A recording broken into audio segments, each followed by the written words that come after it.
கண்ணுக்கு தயை தோன்றாமல் இருந்தாலும் ஒரு செவிகள் என் புலம்பலை கேட்காமல் இருந்தாலும் என் அழுகையின் சத்தம் கேட்கும் தேவனே,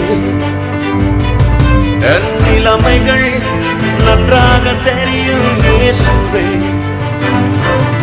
என் அழுகையின் சத்தம் கேட்கும் தேவனே,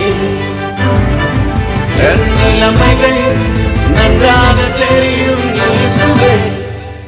நீர் என்னை கை